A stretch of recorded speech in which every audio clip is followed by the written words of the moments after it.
میرا نام محمد اللہ صدیق ہے اور میری عمر اس وقت 62 سال ہے۔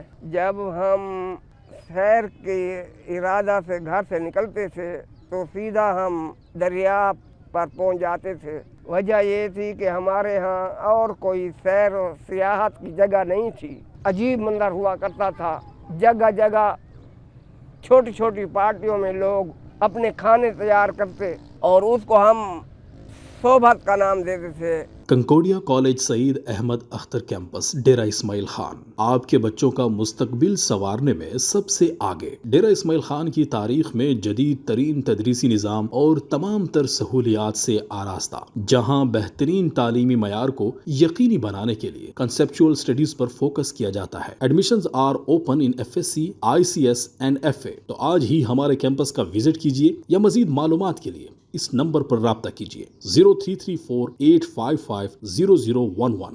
اس کنارے پر ٹھہر کر سامنے کی طرف دیکھتے تو سامنے ہمیں دریا کا کنارہ نظر نہیں آتا تھا، خشکی نظر نہیں آتی تھی۔ ایسا منظر نظر آتا تھا کہ جیسا سمندر ہو۔ ہم جب آتے تھے تو یہاں چھوٹی چھوٹی لانچوں کے ساتھ ساتھ ایک بڑا جہاز ہوتا تھا جس کا نام SS جہلم تھا۔ حلوہ پوری ملتی تھی اور چھولے وغیرہ یا چاول چھولے ایک دو جگہ پر ہوتے تھے۔ تو ڈیرہ دریا خان پل جو تھی وہ کانٹوں سے بنائی جاتی تھی، کشتیوں سے بنائی جاتی تھی۔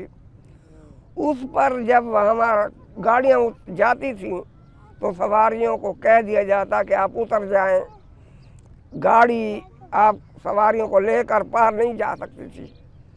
تو سواریوں کو اتار دیا جاتا اور گاڑی خالی آگے جاتی تھی۔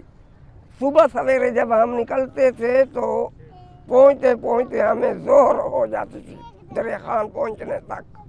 سن مجھے یاد نہیں ہے، بہت بڑا سیلاب آیا تھا۔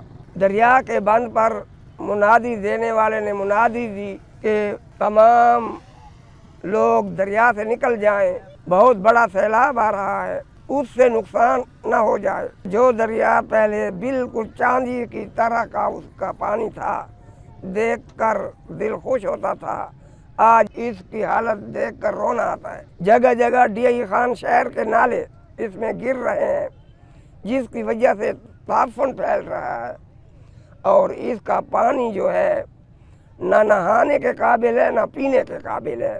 آج بھی ڈی خان میں کوئی خاص سیرگاہ نہیں ہے کہ یہ ایک نادر تحفہ ہے ڈی خان کے لیے۔ تو حکومت سے میری عرض ہے کہ ڈی خان والوں کے لیے اس دریا کو بچایا جائے